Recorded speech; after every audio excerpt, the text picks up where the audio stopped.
Bonsoir à tous et bienvenue dans le journal de l'été de France 3 Hauts-de-France pour une nouvelle semaine de découverte de notre belle région. À partir d'aujourd'hui, nous explorons le Calaisis. Première étape ce soir, Ouaplage et plus précisément la réserve naturelle du Platier-d'Oie. Antoine Tan, bonsoir. Vous êtes guide nature dans cette réserve naturelle.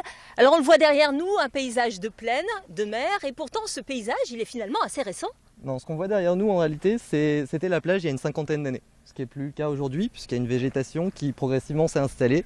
On est sur un site qui s'est poldérisé, c'est-à-dire des bancs de sable sont arrivés sur le bord de mer et petit à petit cette végétation de présalé s'est installée et continue de gagner. Donc on est aussi sur une autre partie du site qui est anciennement un polder, donc qui s'est poldérisé il y a une centaine d'années en fait. On avait la mer sur la partie principale du Platier-d'Oie. Et alors ça veut dire que derrière nous, là, c'est le petit muret, c'était la mer, c'est la plage. C'est ça. Alors depuis 1987, c'est une réserve naturelle et c'est la première halte française avant le Marcanterre pour les oiseaux migrateurs. Alors quelles espèces on peut y rencontrer ici ?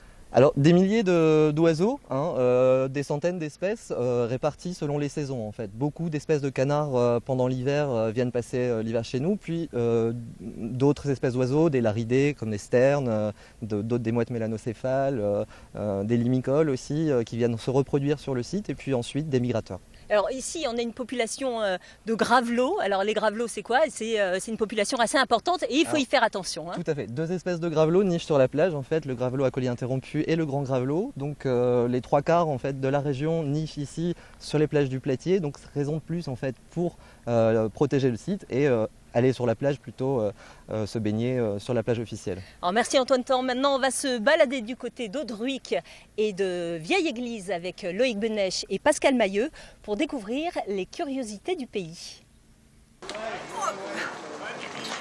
7h30, alors que le marché d'Audruic est en pleine installation, un drôle de ballet se déroule dans ses allées.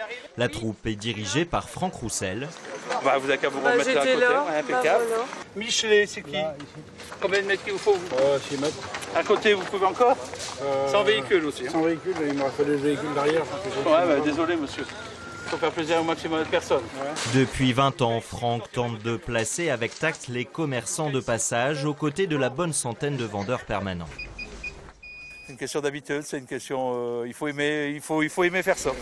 Ici monsieur, entre les deux. C'est bon?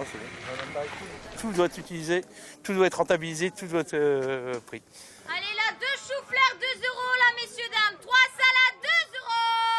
Derrière ces allures de grand marché rural traditionnel, Audruic a un charme à nul autre pareil. Puis vous les avez apprivoisés là. Non, mais c'est très gentil, c'est une race très gentille. C'est une race ancienne, des petits combattants anglais, modernes. La place des Marronniers et son marché aux volailles, un spectacle en permanence qui attire de loin aussi bien les habitués que les touristes. C'est connu, c'est le seul marché qui accorde des animaux, des poules, tout ça. Un autre caractère unique de la région d'Audruic, ce sont ces étranges bâtiments d'anciennes sécheries artisanales de Chicorée. À Vieille-Église, l'association des Racines et des Hommes travaille à sa réhabilitation. Il faut dire que c'est la seule sécherie en France qui peut se visiter. Et c'est un savoir-faire et un patrimoine qui disparaît. Les racines de Chicorée étaient lavées, coupées en rondelles, dit Cossette, remontées tout en haut du bâtiment pour y être déshydratées grâce à la chaleur des fours du rez-de-chaussée.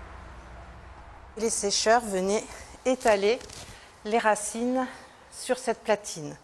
Et pendant les 24 heures où les Cossettes sont ici, les sécheurs remuent avec cet engin qui est là, on remue les Cossettes. C'est très très lourd. C'était pas un travail facile du tout. Une tâche accomplie quasi exclusivement par des Belges. Ils étaient très fiers de leur métier, tellement fiers qu'ils laissaient des traces de leur passage. Et on voit donc ici sur les briques du couloir des feux les noms de certains Belges qui sont venus travailler ici. Une page d'histoire ouverte au public chaque 3e dimanche du mois, de juillet à octobre. Retour à Ouaplage en direct avec Cathy Denut. Bonsoir, vous Bonsoir, êtes Valérie. responsable du comité de promotion de la région Audruic-Ouaplage.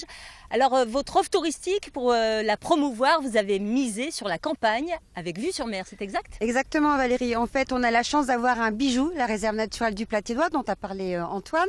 Et puis on a une plage de 11 km de sable fin, donc c'est l'offre mer.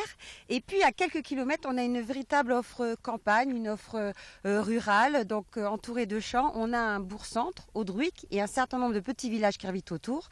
Et c'est une offre campagne autour d'exploitants agricoles qui offrent des activités. Et justement, on arrive à attirer les touristes dans ce territoire rural, agricole. Qu'est-ce qu'on propose aux touristes? Eh ben, en fait, c'est surtout les habitants qui proposent quelque chose. Ce sont des exploitants agricoles, des fermes qui s'ouvrent au public, aux familles, qui font découvrir. On se retrouve après autour d'un petit goûter. Ce sont des maraîchers aussi qui font découvrir leur offre avec des rendez-vous autour du jardinage, de la cuisine.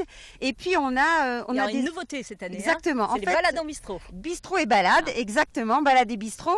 En fait, c'est un nouveau rendez-vous avec nos propriétaires de cafés, d'estaminets, randonnées, quel que soit le nom. Ce sont des lieux de vie, c'est vraiment des poumons au cœur des villages. Et on souhaitait les présenter. On souhaitait aussi faire une offre de balade autour de ces bistrots. Alors, les prochaines dates, c'est quand? Alors, on a une prochaine date qui est très prochaine, c'est le 20 juillet, au départ de McNurley, du starter chez Nico. On a une balade aussi le 27 juillet à Polincourt, au départ du Long-Jardin, et à Audruic, au départ du Café du Parc, chez Vanessa. Merci Cathy Denut. Demain, nous serons à Guînes en direct depuis la Tour de l'Horloge pour un véritable voyage dans le temps. Je vous souhaite une très belle soirée et à demain, 19h15.